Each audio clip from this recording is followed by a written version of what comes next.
Hello, friends. It is December 9th, and it is time for Wednesday Connections. As I continue to have conversations with many of you, one of the conversations that really impacted me most recently was an individual who's been looking for a therapist, because I think we probably all need one at this point, with being isolated and feeling really kind of out of sorts because we're not used to living like this. So anyway, but this particular person said, I have been looking for a while and they're not taking patients, they're not taking new clients, and I'm just having a really hard time finding someone. And then throughout the conversation, we finally came to the place of this particular person needs to lean on the people in their lives a little harder and let the people in their lives know how much they are hurting and how much they are needing care, even though we can't be together in person. So that was a really meaningful conversation, and it made me really think about how right now, we don't necessarily need to always lean on the professionals. We always think, I'm just not feeling right. I need to go get help, which is right oftentimes. There's also times this particular person just needed community, needed to be reminded that people care. And so we were able to set up a group that this person will meet with, a group of people on a very often basis, so that would be a better situation. So, but it made me think, there's a passage in 1 John, which is way in the back of the Bible, and it is chapter 4, verse 7 of 1 John. So listen to this.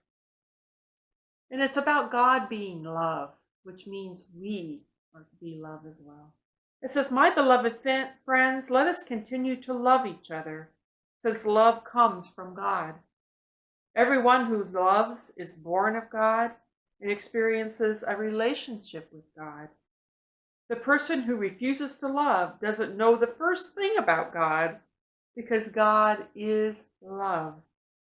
So you can't know him if you don't love. I'm going to share with you also a reading from this book I've shared with you many times now, called Dare to Journey with Henry Nouwen. Henry Nouwen takes this a little deeper, saying, being neighbor to one another, God is love, which means we are to be loved, but being neighbor to one another. And I just want you to listen to the words. I think he's so much wisdom in his writing. It says, our Western society abounds with professional helpers, psychiatrists, social workers, personal therapists, and dozens of other categories could be mentioned. Each plays a specialized role, and each can contribute something to the healing and help that so many are seeking. But specialists don't necessarily hold all the answers to our ills. Usually more is needed.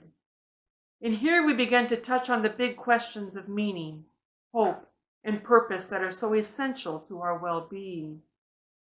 It is at this point that we can all play a part. By being neighbor to the other person, by being welcoming and hospitable, by journeying with the other person, and by being affirmative and encouraging, we can reflect hope to others. Nouwen observes that in our world of loneliness and despair, there is an enormous need for men and women who know the heart of God, a heart that forgives, that cares, that reaches out and wants to heal. People don't always need a specialist's help. They may need companionship, care, and affirmation. They may need to experience love and reconciliation. They may need to discover that the darker aspects of their past and present can be forgiven. They may need to know that God's love is unconditional, so that they are embraced, not for what they have or have not achieved, but for who they are.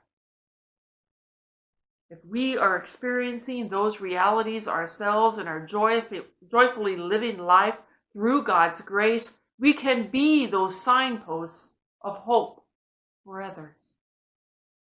This informal ministry invites us to practice the gifts of hospitality and friendship, and to provide the safe places where people can experience care and healing. That individual I spoke of a few moments ago made me think of this particular devotion, because right now things are just so a little off kilter would be like an understatement probably, but things feel really different for people. And sometimes, yes, I'm a big proponent of therapists and getting the help we need, but there's also times when the loneliness and despair needs to be shared in community and with others, and that's a hard thing right now, with us being isolated from one another. As we have been doing these past several weeks, I invite you, if you have a United Methodist hymnal, to turn to page 221. We're going to sing "In the Bleak Midwinter." Let us sing together. In the bleak midwinter, frosty wind made moan, earth stood hard as iron, water like a stone. Snow had fallen, snow on snow, snow on snow. In the bleak midwinter, long ago, our God, heaven cannot hold him, nor earth sustain. Heaven and earth shall flee away when he comes to reign. In the bleak midwinter, a stable place sufficed. The Lord God Almighty, Jesus Christ. Angels and archangels may have gathered there. Cherubim and seraphim thronged in the air, but his mother only in her maiden bliss worship the beloved with a kiss. What can I give him, poor as I am?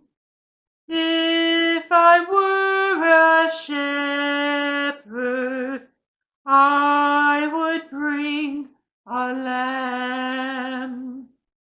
If I were a wise person, I would do my part. Yet what can I give him? Give my heart. Friends, continue to be there for one another. If there's someone you're really thinking about and wondering how they're doing, pick up the phone, give them a call, or text them, whatever the case may be. Make that connection. Stay connected with one another. We all need each other right now, more than ever. I hope you have a great rest of your day, and just know I really miss you, and I look forward to seeing you sometime soon.